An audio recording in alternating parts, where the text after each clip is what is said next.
Top quality और consistent performance के लिए सिर्फ सिल्वर पंप्स, नाम याद रखना। और वॉरजोन से एक और बड़ी खबर आ रही है। खार्किव में ऑयल रिफाइनरी पर हमला हुआ है। रूस ने KH-38 मिसाइल से अटैक किया है। हमले में रिफाइनरी के पास भारी तबाही मच गई।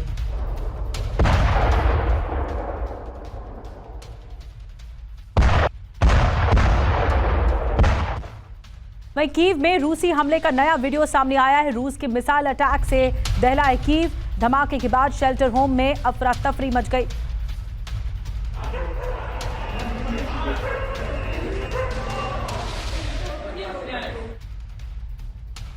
वहीं कीव पर रूस का विध्वंसक प्रहार भी जारी है। रिहायशी इलाके में ड्रोन से हमला हुआ। रूसी हमले में कई इमारतें तबाह हो गई।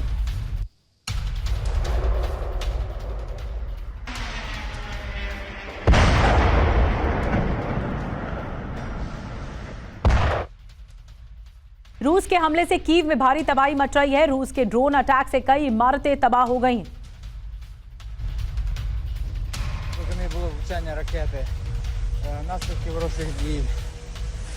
Ось так закінчуються ворожі атаки.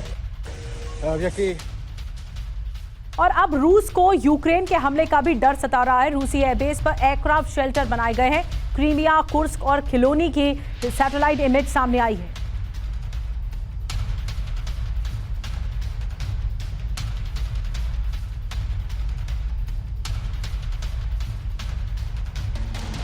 इस बीच एक और बड़ी खबर मिल रही है। रूस में भूकंप को लेकर बड़ा दावा किया गया है। रूस के एटमी टेस्ट से भूकंप की आशंका है। मानव निर्मित भूकंप के झटकों का दावा है और भूकंप वाले क्षेत्र में हथियार परीक्षण सेंटर है। कल 8.8 तीव्रता का भूकंप आया था।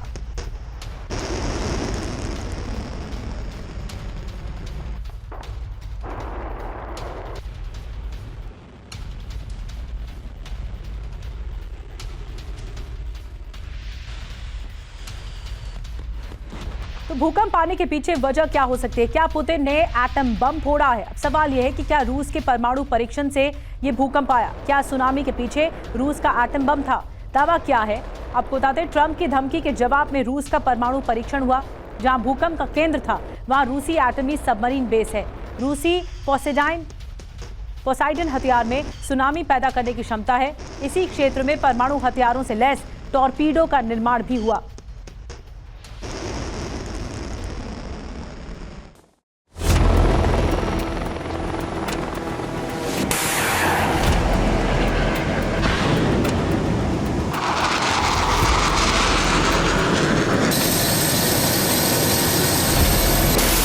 रूस और अमेरिका के बीच प्रशांत महासागर है और इस क्षेत्र में तीन शक्तियां अपना अपना वर्चस्व बढ़ाने की जंग लड़ रही हैं।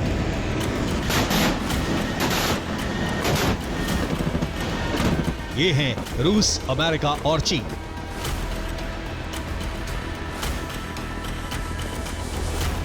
भूकंप के बाद इनके अहम स्ट्रैटेजिक ठिकाने भी सुनामी की जद में हैं।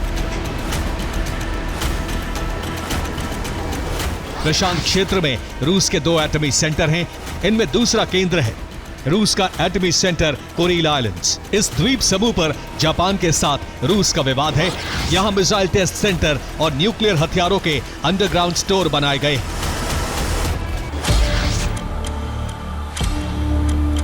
धरती पर भूकंप और ज्वालामुखी का सबसे सक्रिय रिंग ऑफ फायर अब रिंग ऑफ एटॉमिक फायर बनने की ओर बढ़ रहा है, क्योंकि रूस के साथ साथ अमेरिका ने भी इस क्षेत्र में प्रभाव बढ़ाने के लिए अपने न्यूक्लियर बेस बना रखे हैं।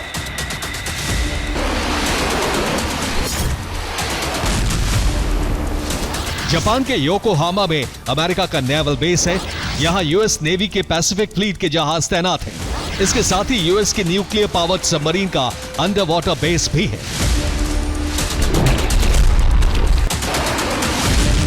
उत्तरी प्रशांत के पूरे क्षेत्र में न्यूक्लियर हथियार अलग अलग जगहों पर तैनात हैं, जो प्राकृतिक आपदा को धरती के विनाश में बदल सकती हैं।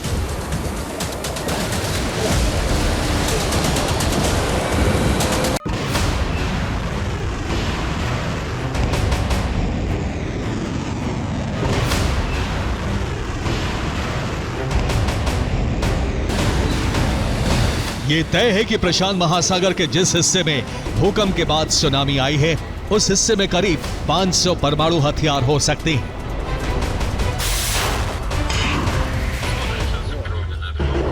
रूस, अमेरिका के साथ साथ चीन ने भी प्रशांत क्षेत्र में कई न्यूक्लियर बेस बना रखे हैं। चीन ने न्यूक्लियर बेस की जानकारी सीक्रेट रखी है।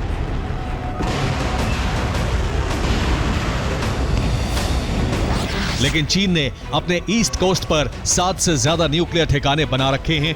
इसके साथ ही चीन के 55 active nuclear energy reactor east coast पर हैं। जापान के 33 न्यूक्लियर एनर्जी रिएक्टर प्रशांत क्षेत्र में हैं। ये सभी न्यूक्लियर ठिकाने एटमी सुनामी के खतरे में हैं।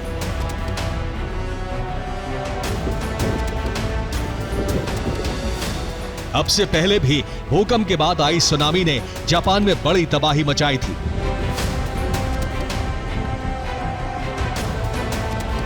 11 मार्च 2011 को भूकंप के बाद फुकुशिमा में सुनामी आई। 2011 की सुनामी में फुकुशिमा परमाणु संयंत्र का इलेक्ट्रिक ग्रिड फेल हो गया था। न्यूक्लियर पावर प्लांट का एनर्जी बैकअप फेल हो गया था। इससे रिएक्टर से रेडिएशन शुरू हो गया था।